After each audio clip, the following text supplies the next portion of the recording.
सुप्रभात बच्चों, आप सब कैसे हैं। मैं उम्मीद करती हूँ आप सभी घर पर स्वस्थ होंगे। बच्चों, आज हम ग्रामर का टॉपिक बेटा पदबंध करेंगे। पदबंध करेंगे। ये देखिए बेटा, किसे कहते हैं? वर्णों के सार्थक तथा स्वतंत्र समूह को शब्द कहते हैं। ये तो आपको पता होगा। वर्णों के सार्थक तथा स्वतंत्र समूह को शब्द कहते हैं। जब शब्द वाक्य में प्रयोग किए जाते हैं तो वे पद बन जाते हैं।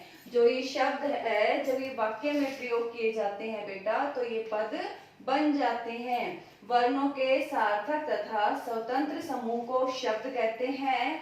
और जब शब्द वाक्यों में प्रयोग किए जाते हैं तो बेटा ये पद बन जाते हैं। पदबंध दो या दो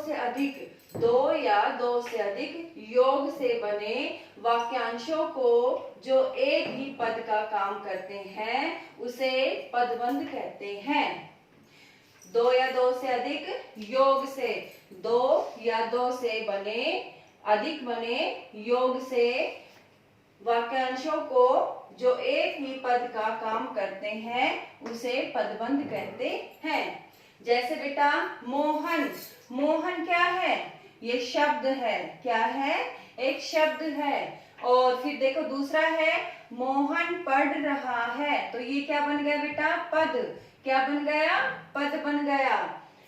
फिर देखो मेरा भाई मोहन पढ़ रहा है, तो ये क्या बन गया? पद बंध बन गया। क्योंकि ये किस पे डिपेंड हो रहा है? मोहन पे। और मेरा भाई कौन है? मोहन। तो मोहन पढ़ रहा है, तो ये क्या बन गया बेटा? पद बंध बन गया। और बेटा पदबंध 5 प्रकार के होते हैं। संज्ञा पदबंध, सर्वनाम पदबंध, विशेषण पदबंध, क्रिया पदबंध और क्रिया विशेषण पदबंध। फिर दोबारा देखो बेटा, वर्णों के सार्थक तथा स्वतंत्र समूह को शब्द कहते हैं। किसको कहते हैं? वर्णों के सार्थक तथा स्वतंत्र समूह को शब्द कहते हैं।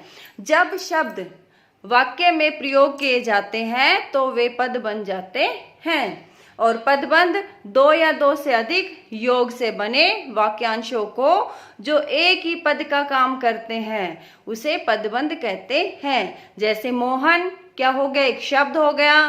फिर क्या है? मोहन पढ़ रहा है, जो शब्द है हमने उसको क्या बनाया? वाक्य बनाया, तो पद बन गया। मेरा भाई मोहन पढ़ रहा है, तो ये क्या बन गया? पदबंध बन गया। और पदबंध 5 प्रकार के होते हैं। संज्ञा पदबंध, सर्वनाम पदबंध, विशेषण पदबंध, क्रिया पदबंध और क्रिया विशेषण पदबंध। अब बच्चों आगे देखते हैं जो हमारे 5 पदबंध थे उनमें से पहला पदबंध देखे बेटा, संज्ञा पदबंध। संज्ञा पदबंध वह पदबंध जो वाक्य में संज्ञा का कार्य करे और संज्ञा पदबंध कहलाता है। जो पदबंध है वो उस वाक्य में संज्ञा का कार्य करे, वो क्या कहलाएगा बेटा? संज्ञा पदबंध। और पदबंध का अंतिम अथवा शीर्ष शब्द यदि संज्ञा हो और अन्य सभी पद उसी पर आश्रित हो तो वह संज्ञा पदबंध कहलाता है। फिर दोबारा देखिए बेटा, वह पदबंध जो वाक्य में संज्ञा का कार्य करे संज्ञा पदबंध कहलाता है।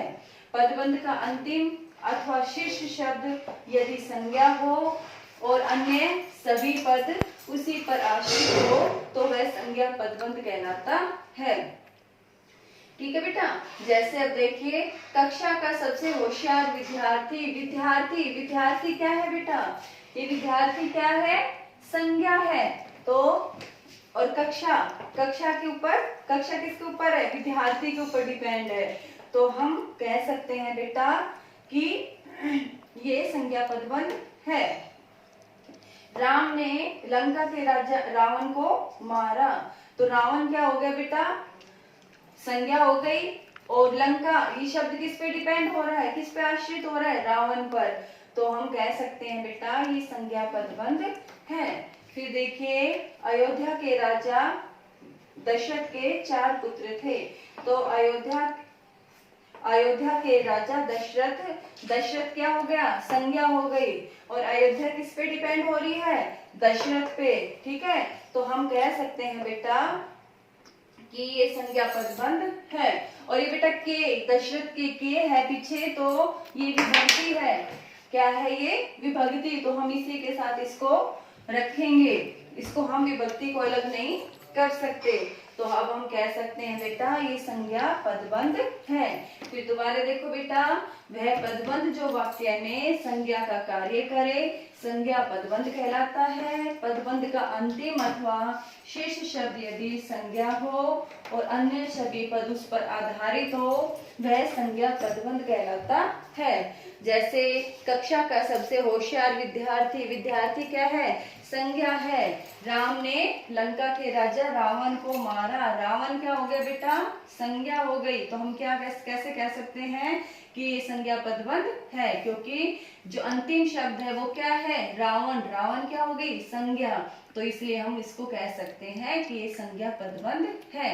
अयोध्या के राजा दशरथ के 4 पुत्र थे, दशरथ क्या है? संज्ञा है। तो फिर हम इसमें भी कह सकते हैं बेटा ये संज्ञा पदबंध है।